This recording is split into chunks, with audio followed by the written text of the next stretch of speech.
Ici, nous sommes à Kilkeel Circle Stones, ou Kilkeel Stones Circle, pardon, Circle. Alors, on a un cercle légèrement surélevé de 19 pierres, où on voit 19 pierres dressées.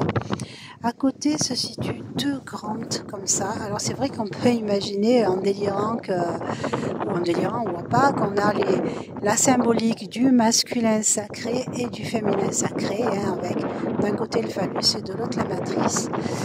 Et on continue. Alors bien sûr ce sont des élucubrations imaginaires, mais sait-on jamais. Et à côté on a un autre cercle de pierres qui est constitué de 5 pierres. Et j'ai été sur un autre site de cet ordre-là, qui était chez un privé, donc j'ai pas pu faire de photos, où j'ai eu un message quand je me suis assise près de la pierre principale, selon un message selon lequel ce genre de disposition était de l'ordre du tribunal.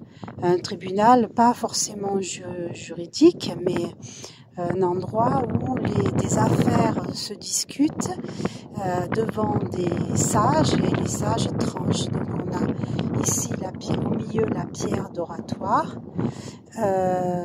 La deuxième pierre un peu plus grosse ou la première, n'importe laquelle, c'est la deuxième personne qui défend son avis, et autour les sages qui écoutent et ensuite se prononcent. Voilà, ça aussi ce sont des suppositions basées sur la vision que j'ai eue lorsque j'étais sur l'autre site de même configuration. Et ce qui interpelle du coup, c'est la présence de ce cercle de pierres surélevées qui pourrait laisser supposer un soubassement de bâtiments en bois qui serait lié donc, au passage de cette porte féminin, masculin, sacré. Et puis ici, ce siège de conseil. Donc voilà, on peut imaginer beaucoup d'histoires là-dessus. J'ai acheté des livres, je vais les potasser et éventuellement faire un retour un peu plus construit là-dessus.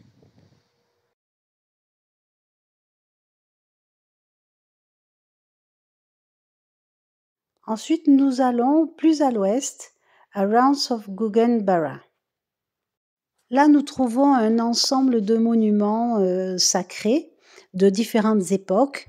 On commence par un Holywell qui a été bien aménagé par la suite. Nous sommes près d'un lac et nous avons une petite église catholique. Cette église catholique est récente, elle a été financée par un mécène. Elle a été construite proche d'un site qui est plus ancien et qui serait, paraît-il, un monastère païen. Voilà, si on peut dire monastère païen. Nous allons entrer à l'intérieur et voir les différents vitraux qui représentent des saints qui sont très importants dans la vie de l'Irlande. Certains saints ont des sites complètement dédiés. Alors on a Saint Patrick, Saint Brigitte et là je me souviens plus le nom de chacun, mais vous avez pu voir à quel point ces vitraux sont magnifiques et ils reprennent pour chaque saint ses traits de caractéristiques. Il y a celle qui utilise les abeilles, il y a celle qui va utiliser l'eau. Là, nous arrivons sur le site du monastère dont je vous parlais tout à l'heure. Ici, nous arrivons sur un site qui est présumé être un ancien monastère. Dans ce monastère, il y aurait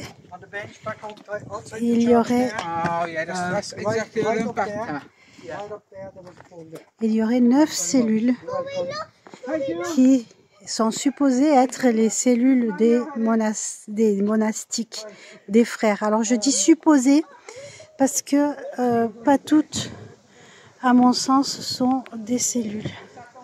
Ici, nous avons alors... c'est très discuté l'origine de ce bâtiment parce qu'il a été restauré et donc certains archéologues crient au fake en fait. Alors ici on a par exemple la représentation type d'une cellule avec au fond une espèce de banc pour servir d'hôtel, table de nuit, etc. On imagine la paillasse sur le sol, sur le côté, qui fait la taille d'un homme, et la pierre pour la génuflexion devant l'autel. Et ainsi sont la plupart des cellules, sauf celle-ci. Celle-ci, pas de pierre, de génuflexion, pas de banc. Ce qui me fait dire que celle-ci ne serait pas une cellule, mais par exemple, je sais pas, garde-manger. Ou... On voit le même appareil sur les murs, partout, intérieur et extérieur. Je filmerai l'extérieur tout à l'heure. Le même appareil. Alors bien sûr, ces espèces d'horreurs là ont été rajoutées après, ainsi que les pierres taillées avec les moulures sur lesquelles elles reposent. Ça après coup. Voilà.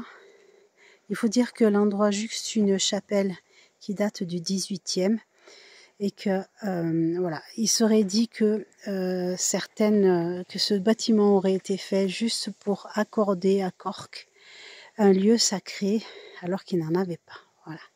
Donc la croix, l'appareil de ce talus en fait n'est pas du tout le même que celui des murs du bâtiment. On peut imaginer qu'il y avait un toit en bois ou quelque chose du genre au-dessus et que tout simplement le centre du lieu était tout simplement le lieu où se retrouvaient les moines à la fois pour manger, prier, peu importe. Voilà, le centre de vie du monastère. Si c'est vraiment un monastère de la première génération, hein, on voit vraiment l'appareillage en pierre sèche. Voilà. Ok. Et voilà. Alors, il est de bon ton lorsqu'on arrive ici et qu'on fait le tour des cellules, après s'être recueilli devant les cellules, de prendre une pierre, et de tracer une croix sur les devantures, vous voyez, des autels. Ça, ce sont ceux où les fidèles s'arrêtent le plus. Il y a des bougies au fond. Voilà la petite histoire. Avant de poursuivre plus loin notre visite, un dernier regard sur ce beau monument. Non loin de là, nous avons trouvé un dolmen. Toujours dans le même goût, on voit bien avec les pierres dressées, plus ou moins abîmées selon le pâturage des bêtes et le passé du monument. On s'est un petit peu assis près de cet endroit-là, mais on a été dérangé par un agriculteur qui venait épandre du lisier. Donc vous imaginez qu'on n'est pas resté très longtemps. Voilà. Voilà, je vous remercie pour votre écoute et on se retrouve dans une prochaine vidéo.